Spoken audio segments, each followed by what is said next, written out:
नमस्कार साथियों, आप सभी का आपके अपने चैनल लर्न एंड शेयर पे मैं मनीष गोयल तहे दिल से स्वागत और अभिनंदन करता हूं।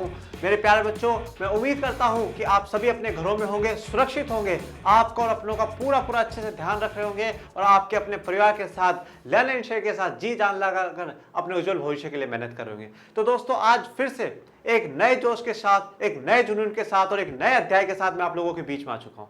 हमने सत्ता की साझेदारी पूरी कर ली, उसके सभी प्रकार के सवालों के जवाब मैंने आपको दे दिए। अब एक आज नया अध्याय हम लोग शुरू करने जा रहे हैं। वो अध्याय कौन सा है सर? तो वो है राजनीति विज्ञान का अध्याय 2 संघवाद। मेरे प्यारे बच्चों, पर संघवाद शुरू करने से पहले 2 पंक्तियां कहनी है हम सबको, और वो पंक्तियां क्या है कि हो जाओ मेरे साथियों तैयार, अब आपको होने वाला है सामाजिक विज्ञान से प्यार। मेरे बच्चों, हमें क्रांति लेकर आनी है, एक बदलाव लेकर आना है कि जितने भी बच्चों के मन में सामाजिक विज्ञान का डर है वो निकल जाए। अपने हर पेज पे, अपने हर रजिस्टर पे, अपनी हर किताब के पेज पे लिख लो कि अब हम हो चुके हैं तैयार और अब हमें होने लगा है सामाजिक विज्ञान से प्यार। जब बार बार में आप नोट्स पढ़ोगे, बार बार में उस लाइन को पढ़ोगे ना बच्चों, मैं विश्वास के साथ कहता हूं, जब तक 10th क्लास पूरी होगी ना, आपकी सोच बदल जाएगी सामाजिक विज्ञान के प्रति। आप भविष्य बनाने की सोचोगे सामाजिक विज्ञान में। इसलिए तो मेरे साथियों, अब चलो हो जाओ तैयार और शुरू करते हैं हम आज का अध्याय।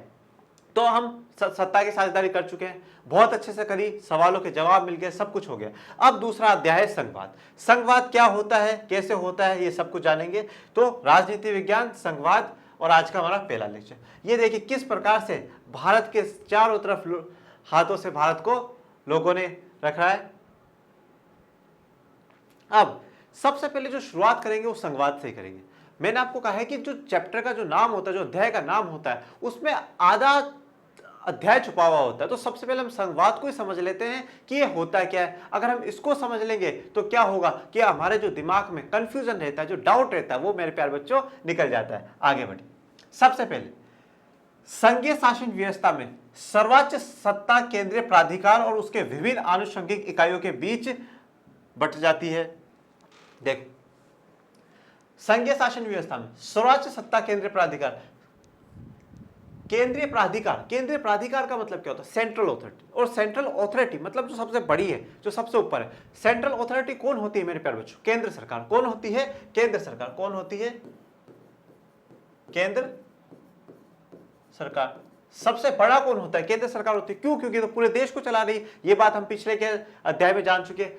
और क्या होता है? केंद्र सरकार और उसकी विभिन्न आनुषंगिक इकाइयों, आनुषंगिक इकाइयों क्या है? जो उसकी इकाई है, इकाई है, इकाई मतलब यूनिट्स। अब ये जो यूनिट्स है, ये कौन है बेटा? ये यूनिट्स है राज्य।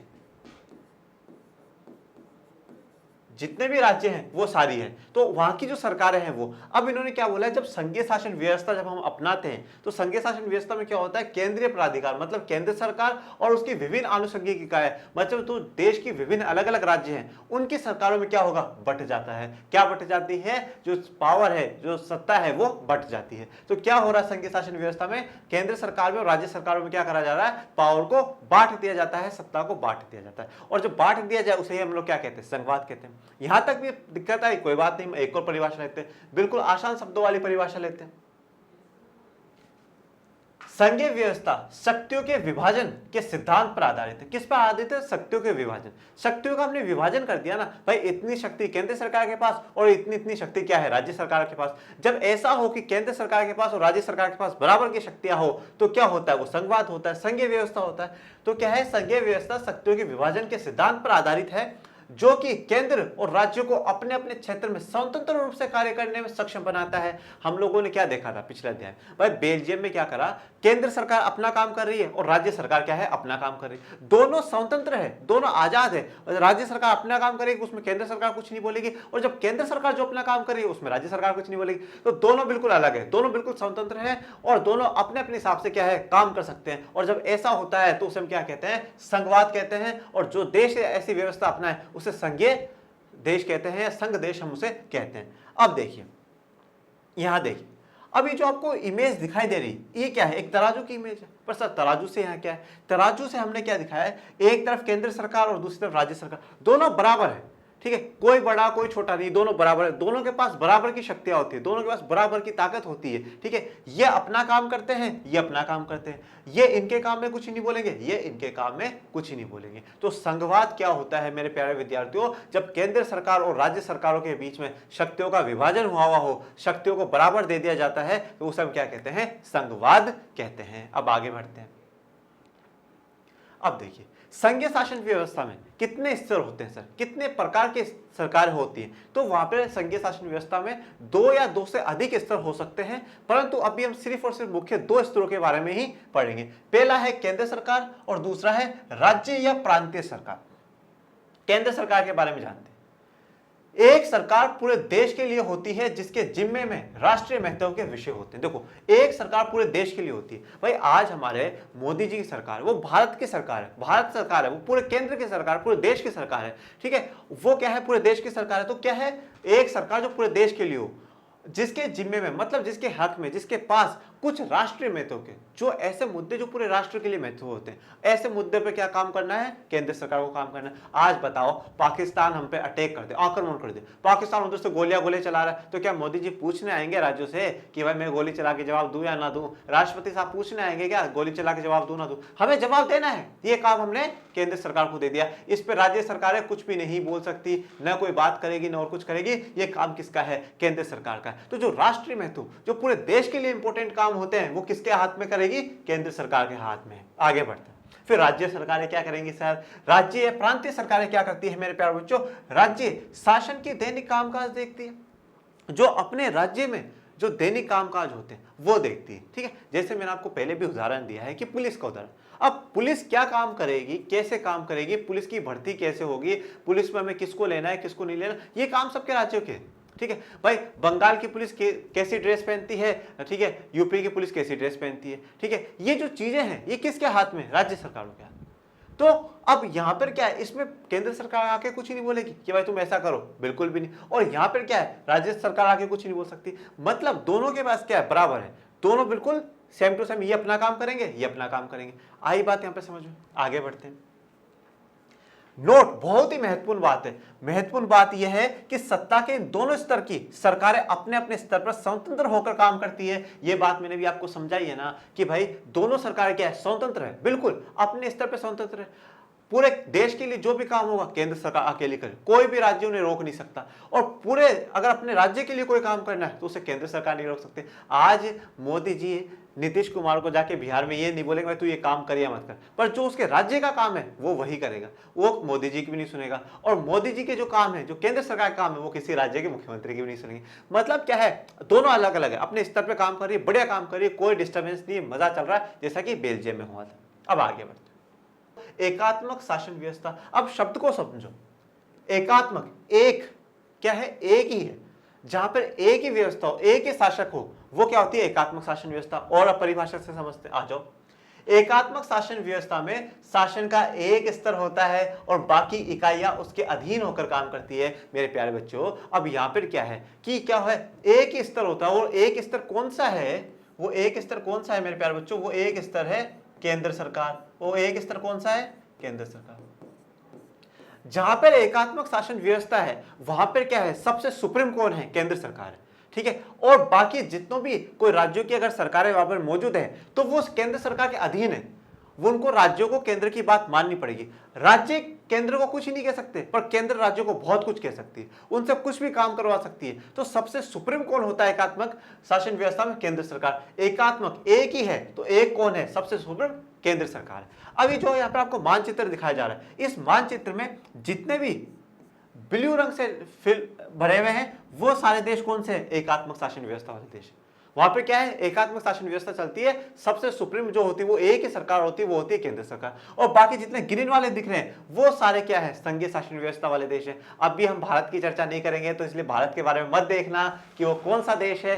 ठीक है मेरे प्यारे बच्चों, तो अब आपको समझ में आया कि संघीय शासन व्यवस्था और एकात्मक शासन व्यवस्था में क्या फर्क है। संघीय शासन व्यवस्था में केंद्र सरकार और राज्य सरकार दोनों के पास अपने अपने बराबर काम होते हैं और दोनों में से कोई किसी के अधीन नहीं रहता, दोनों अपने स्तर पर बराबर काम करेंगे। और एकात्मक शासन व्यवस्था में सबसे सुप्रीम कोई है तो केंद्र सरकार है और बाकी राज्य सरकार उसके अधीन है और केंद्र सरकार की सारी बात माननी पड़ेगी। बहुत गलत बात है। आगे बढ़ते हैं। अब देखो, अब हम बिल्कुल अंतर जान लेंगे, दोनों में अंतर क्या है बहुत अच्छे से। एकात्मक शासन व्यवस्था संघीय शासन व्यवस्था से ठीक उलट है। मतलब क्या है कि संघीय शासन व्यवस्था जैसी है ना, उसका बिल्कुल विपरीत कैसी है एकात्मक शासन व्यवस्था है। ठीक है, जैसे आप मान लो ये हमारा हाथ है, ये हाथ इधर है, तो इसका उलट कौन सा ही है, ये जैसा है बिल्कुल से उलट ही क्या होगा, बिल्कुल डिफरेंट कैसा होगा, यह होगा। तो दोनों व्यवस्थाएं क्या है, बिल्कुल उलट है, एक दूसरे की उलट है। अब एक एक पॉइंट को, एक एक बिंदु को अच्छे से सुनना और ध्यान से सुनिए। संघीय शासन व्यवस्था और इधर है एकात्मक शासन व्यवस्था। दो या दो से अधिक स्तर होते हैं। जब भी संघीय शासन व्यवस्था हम पढ़ते हैं तो वहां दो या दो से अधिक स्तर होते हैं। दो अभी कौन से पढ़े हमने, केंद्र सरकार और राज्य सरकार। ये स्तर ही तो है, ये लेवल है। सबसे पहले सबसे पूरे देश के लिए एक सरकार, वो केंद्र सरकार, उसके बाद हर राज्य के लिए सरकार, राज्य सरकार, और आगे जाके इसी अध्याय में मेरे प्यारे बच्चों हम पंचायत और नगर निगम के बारे में भी पढ़ेंगे, जो कि स्थानीय सरकारें उन्हें कहा जाता है, जो कि हमारे देश में तीसरा स्तर होगा। वो आगे हम और भी चर्चा में करेंगे। पर जहां पर दो या दो से अधिक स्तर है वो संघीय शासन व्यवस्था। सिर्फ केंद्र स्तर मतलब एक स्तर है, सबसे मुख्य अगर कोई है तो वो केंद्र सरकार है, केंद्र स्तर होता है, वो एकात्मक शासन व्यवस्था में। आगे बढ़ो। केंद्रीय सरकार राज्य सरकार को कुछ खास करने का आदेश नहीं दे सकती। अब मैंने क्या बोला था, केंद्र सरकार अपना काम करेगी, राज्य सरकार अपना काम करेगी, दोनों एक दूसरे को ऑर्डर नहीं देंगे। ठीक है, राज्य सरकार बोल देगी मेरा काम है मैं करूंगा, ठीक है, केंद्र सरकार बोल देगी ये मेरा काम है मैं करूंगा। मतलब केंद्र सरकार भी राज्य सरकार पर क्या है, कोई किसी प्रकार की जबरदस्ती नहीं कर सकती, किसी प्रकार का आदेश नहीं दे सकती। मतलब क्या है, दोनों अपने अपनी जगह सुप्रीम है। ठीक है, कोई छोटा कोई बड़ा नहीं, तुम भी बड़े और हम भी बड़े, दोनों बराबर है। अब एकात्मक शासन व्यवस्था में आ जाओ, इसका उलट है तो देखते हैं। केंद्रीय सरकार प्रांतीय स्थानीय सरकारों को आदेश दे सकती है। अब क्या है, जो केंद्र सरकार है वो क्या करेगी, राज्यों की सरकारों को आदेश भी दे सकती है, और कोई उसके अलावा कोई स्थानीय सरकार है, कोई छोटी मोटी सरकार, उनको भी आदेश दे सकती है और अपनी मनचाही काम वहां पे क्या है करवा सकती है, जबरदस्ती वहां पे करवा सकती है। आई बच्चों बात समझ। आगे यहां पे शक्तियों का विभाजन है। शक्तियों का विभाजन क्या है भाई, केंद्र सरकार के क्या काम है हमने बता दिए, राज्य सरकार के क्या काम है हमने बता दिए। उसके अलावा भी अगर हम और कोई सरकार बनाएंगे, स्थानीय सरकार, पंचायत की, नगर निगम की, तो उसके भी हम शक्तियां बताएंगे कि उनको क्या क्या काम करना है। तो यहाँ पे क्या होता है, शक्तियों का विभाजन होता है। इधर क्या है, शक्तियां अविभाजित होती है। शक्तियों को हमने बांटा ही नहीं, शक्तियों को हमने किसी को दिया ही नहीं, सारी की सारी शक्तियां मेरे पास ही।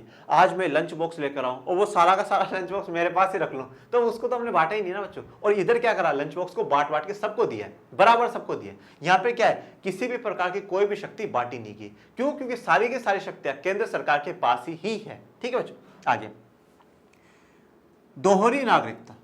ठीक है, संघीय शासन व्यवस्था में क्या होता है, ये आपको शायद नया शब्द सुनने को मिल रहा होगा, दोहरी नागरिकता। जैसे बच्चों संघीय शासन व्यवस्था का सबसे अच्छा अगर उदाहरण कोई देश है तो वो संयुक्त राज्य अमेरिका है, यूनाइटेड स्टेट्स ऑफ अमेरिका है। देखो अब वहां पे क्या होता है, जो राज्य है ना, जो स्टेट्स है, जैसे हमारे यहाँ पे राजस्थान, पश्चिम बंगाल, बिहार, उत्तर प्रदेश, ऐसे स्टेट्स हैं, वहां पर भी स्टेट है, वहां पर भी राज्य है, टेक्सास है, ठीक है, ऐसे करके बहुत से 50 स्टेट वहां पर, 50 राज्य। अब क्या है, आपको वहां पर राज्य की भी आपको क्या है नागरिकता लेनी पड़ेगी और देश की नागरिकता भी लेनी पड़ेगी। जैसे मान लो कि जैसे आज मैं भारत की बात करता हूं, मान लो भारत अमेरिका है, तो आज अमेरिका में जैसे मान लो मैं बिहार में रह रहा हूं, तो मुझे क्या एक नागरिकता तो बिहार की लेनी पड़ेगी कि भाई मैं बिहार का नागरिक हूं, मैं बिहार में रहता हूं, और एक नागरिकता मुझे भारत की लेनी पड़ेगी कि मैं भारत का नागरिक हूं। ठीक है, ऐसा हमें करना पड़ेगा। तो अमेरिका में क्या होता है, एक आपको राज्य की नागरिकता, मतलब जैसे टेक्सास में मैं रहता हूं तो मुझे टेक्सास की, I am the citizen of Texas, मैं टेक्सास का सिटीजन। और एक क्या है कि मैं संयुक्त राज्य अमेरिका का भी क्या हूं, सिटीजन हूं, नागरिक।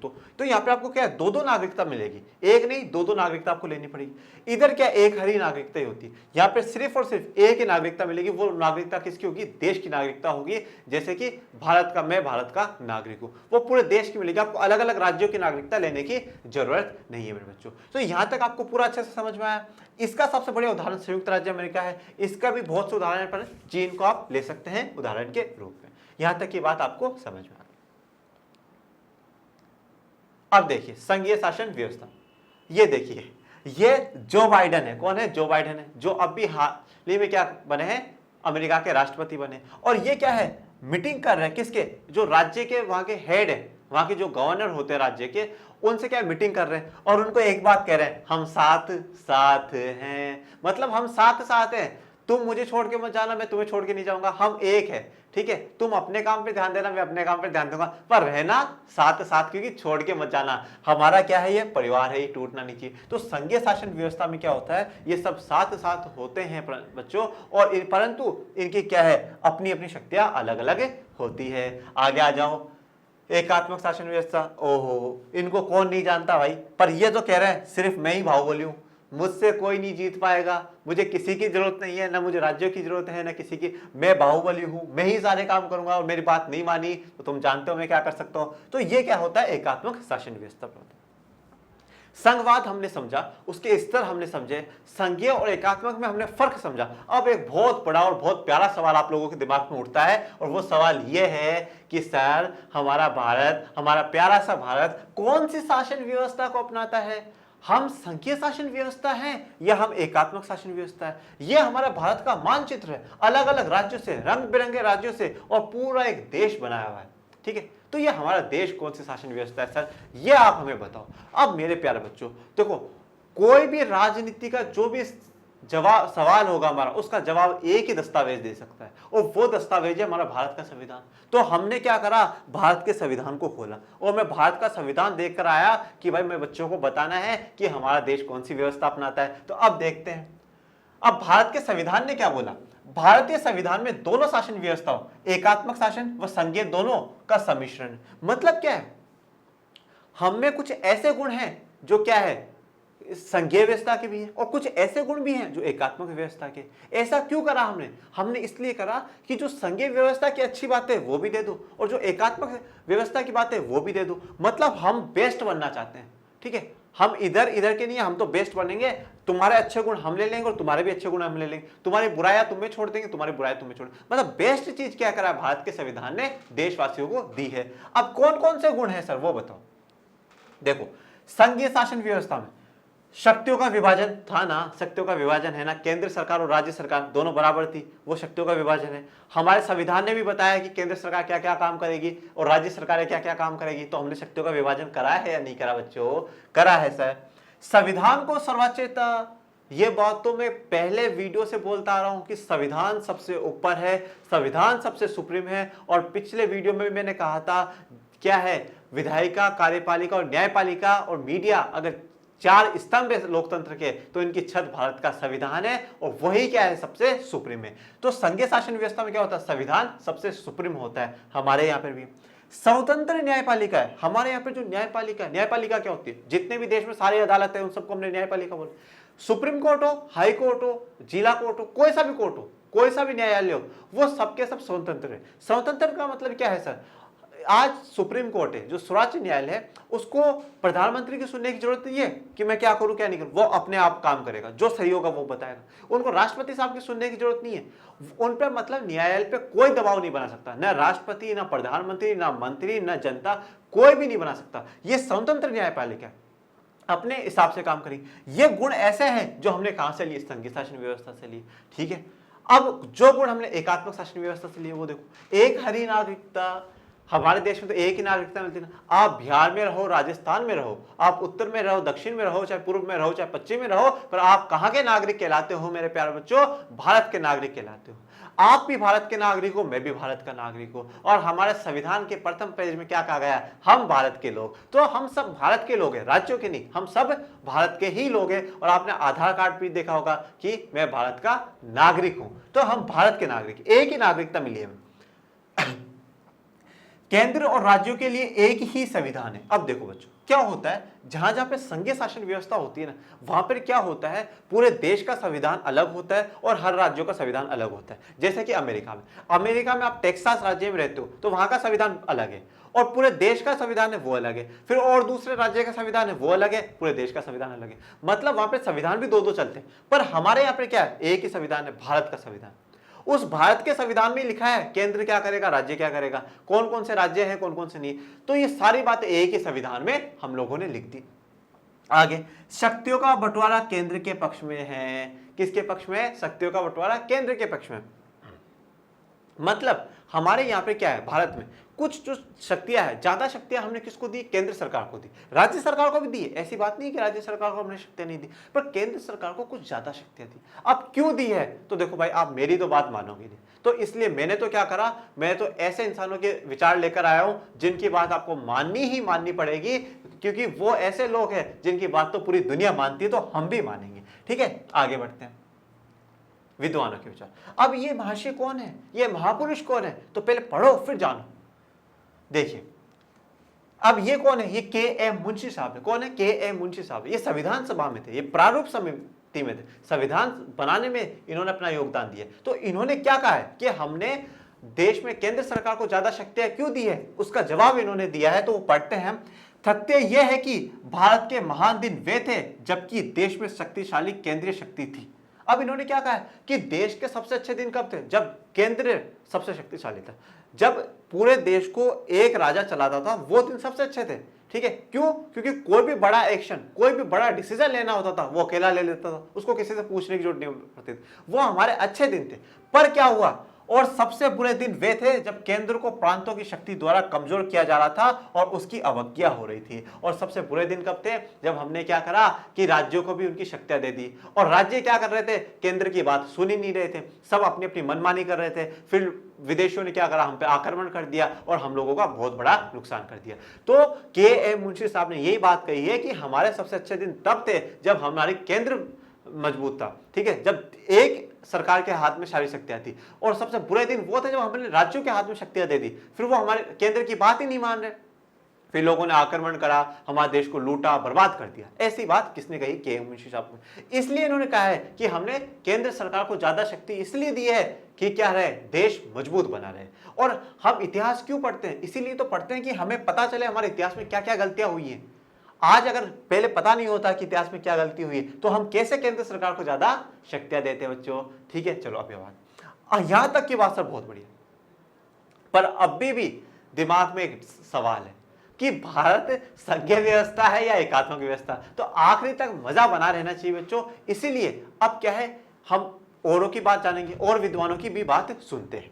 क्या है भारत, बस अब हम इस वीडियो के अंतिम पड़ाव की तरफ बढ़ रहे हैं।